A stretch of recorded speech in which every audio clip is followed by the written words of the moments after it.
So I thought what I would do before I talk about specific tools is just talk briefly about why and how I use calendaring tools and the different functions that I use my calendar for. My primary goal is to use my calendar to increase my productivity. And so I put everything on my calendar. I block time for everything I know I need to do and the amount of time I think it will take. And I try to make sure I do a lot of speaking outside of my classes. And so I'm always trying to incorporate planning time for that work and for follow-up work. And I put the blocks on my calendar. If I don't get to it, then I move it to another day or another time slot on my calendar. And I add reminders so that my calendar is busy, but it always looks busier than the flexibility that I actually have, but it's so that I don't forget. And closely related to that, I use my calendar as my to-do list for everything. So rather than separate to-do lists, I say, okay, when do I think I can do this? Even if it's going to the grocery store or meditating in the morning, and I put it on my calendar. And so that I am literally just trying to make sure that it is top of mind and I don't forget it. If I'm doing something that's complicated, I use the notes section in the calendar to put my notes. So if I'm going back and forth with emails, with someone about a class or someone about, a project I'm working on, I put the notes from the email right in my calendar so I don't have to go searching for everything. I put it in the calendar for the day I'm either going to work on it or the day I have to deliver, whatever the deliverable is. So I just find that works for me. And then I do use, and I'll talk about why in a moment, but I use Google Calendar as my primary calendar. And I know Damon will talk about this, but from an Outlook perspective, but what I do is I have a different colored calendar for every course I teach. And I use that same color coding to color code my files in my on my computer. And so if I have an assignment due date, I put it on the calendar for that specific calendar, and it just makes it easy for me visually to see time slots and what I have going on. And so one of the reasons I use Google is that I do a lot of work outside of Vanderbilt, and I don't I'm not a privacy nut, but I have another whole separate email that is based in Switzerland. It has highest encryption levels, and anything that's very confidential, it all goes through that tool. It is not going through anything that's open source or close enough to open source. And so I do try to keep my anything that is personal or work outside of Vanderbilt, I try to keep it separate. So I use that as my primary calendar. But for the main topic I want to talk about today, it's less the overall calendar and more one component of that, and that is appointment setting. And so years ago, I have fewer advisees now, but I've had as many as 55 advisees in a given year. And trying to manage things like time to sign up for courses, for the spring courses, which it is that time right now, was crazy. I'm going back and forth with all these students about when I had availability, when they had availability. It was just too much work. I said, I do not have a personal assistant, and so I needed an automatic personal assistant. So I went looking for calendar tools. And at the time, I can't even remember which one I started with. It was a free tool. It was wonderful. I loved it. Then they got acquired and it got shut down. That happened to me 3 times, and I said, I'm going to a paid tool, and I'm going because I wanted a stable tool. And so the one that I landed on was Time Trade, and I used Time Trade for several years. And it was effective from my perspective, particularly with the paid version. I had the option of doing multiple meetings. And so, for example, I could have, and I just include a link in my signature line to my calendar. And it just says, schedule an appointment in my signature line, and there's a hyperlink embedded in that phrase. I tell all my students who want to schedule time with me, I tell all my advisees, just go to the calendar link. And the beauty of these calendar tools, all of them, is that once you set it up, and I set it up, you set it up, you link it to the calendar you want it linked to. If you have a paid version, you can generally link to multiple calendars if you use multiple calendars.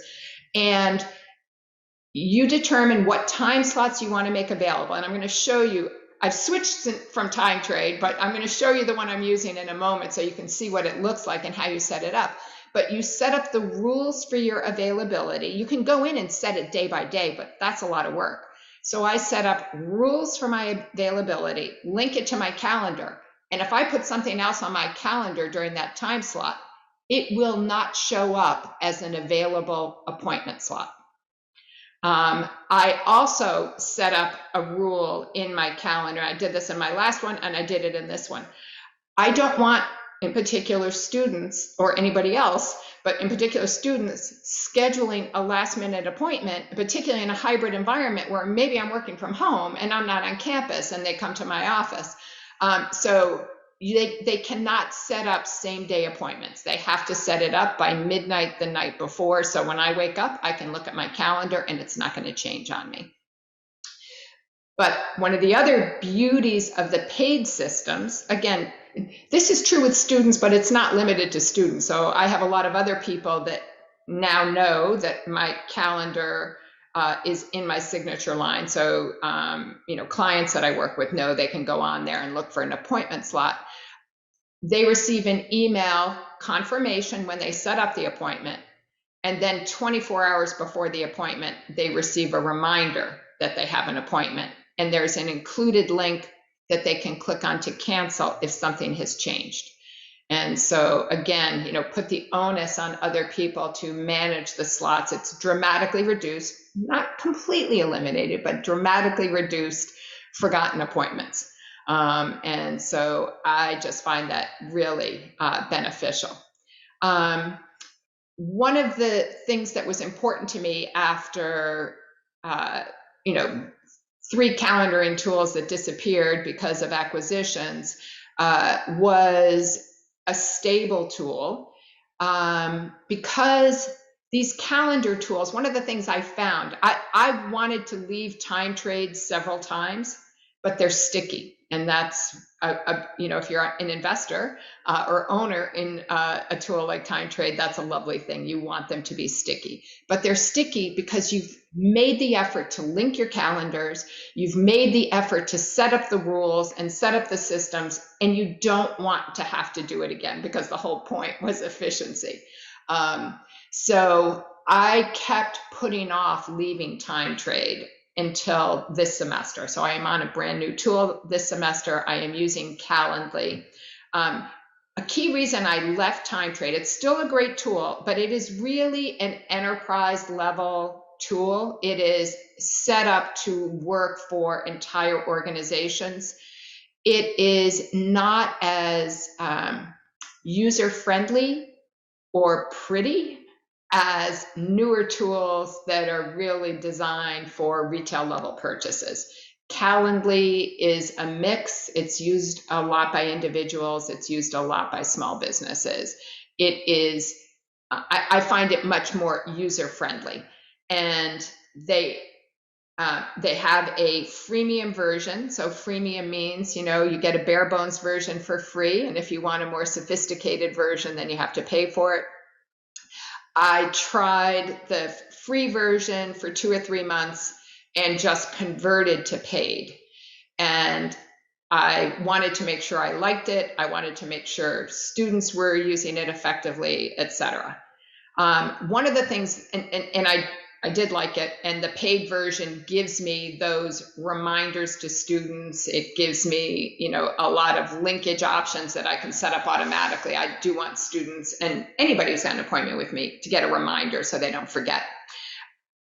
Both are now integrated with Zoom. So if you want to do your meetings versus Zoom, you can literally link your Zoom account and the meeting attendee will automatically receive the all of the dial-in information and the link for the Zoom meeting, and that will populate on my calendar as well. So when I go to my calendar, and so for example, Calendly, it changes the Zoom meeting ID every time, as opposed to using your personal ID. So I had to learn that, because in Time Trade, I'd had it with my personal meeting. I never had to worry about what it was.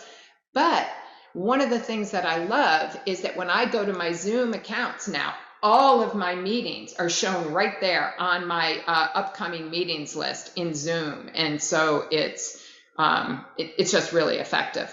And so what I thought I'd do now is just, if I have screen sharing rights, Derek? You do.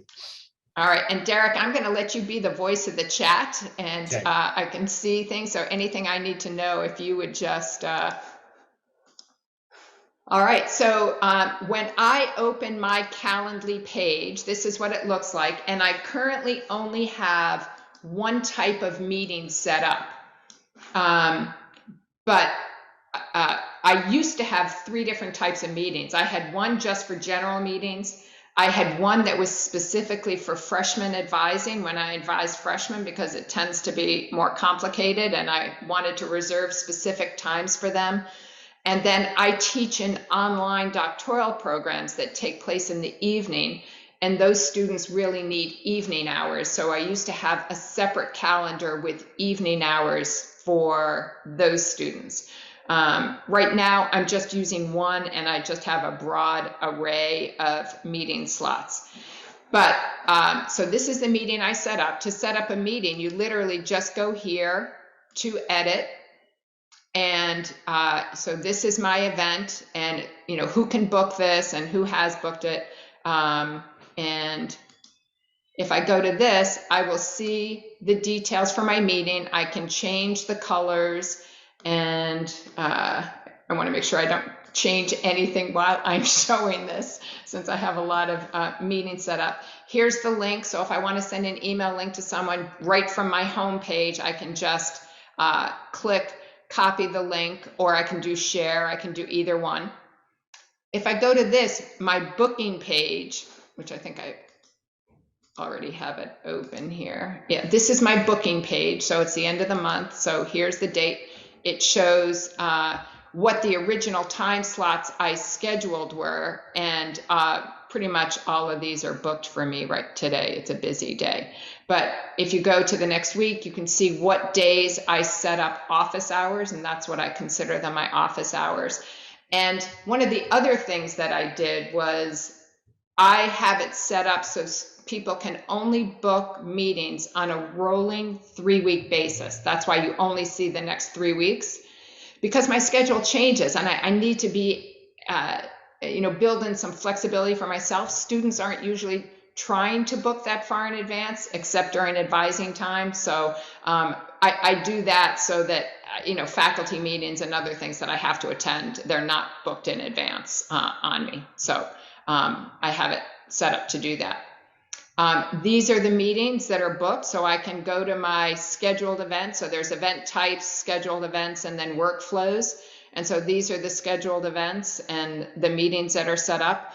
I set them up as 20-minute meetings, and I tell students, if you want to meet for longer than that, like if there's something major going on, or anyone else who's trying to schedule time with me, they can book 2 meetings. They can't book more than that, but it's set up so that they can book 2 back-to-back meetings if they want to do that.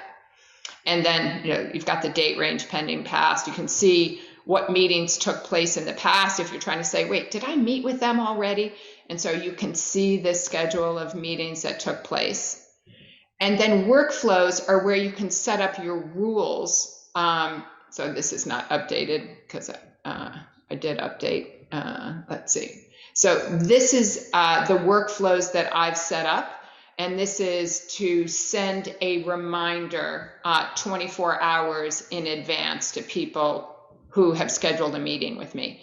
But these are the options for if you have a paid version. You have all of these different options. So reminders to yourself. You can get a text reminder to yourself, thank you emails, surveys if you wanted to do that. So just lots of options for what you can do related to before and after the event. So I found that really helpful. And then let's see.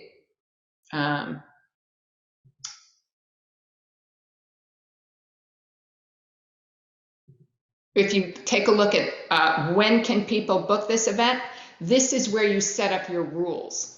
And so it's your rules page. And so I've gone in and I've identified my standing office hours. And as I said, I just make those available unless I have exceptions. So if I have an exception, I can go into the specific day on the calendar and I can change the rules. If all of a sudden I'm saying, oh no, I'm going to be doing something else, I want to change that, or I want to leave it open. So you can set them up on a standing basis and not have to worry about it. And you can if I block like time to work on something on my calendar, it won't show as available to students unless I go in and do the Google Calendar setting, which says not busy. So. And that's the end of my 20 minutes. So I think I've covered the things that I really wanted to cover. So I will stop sharing.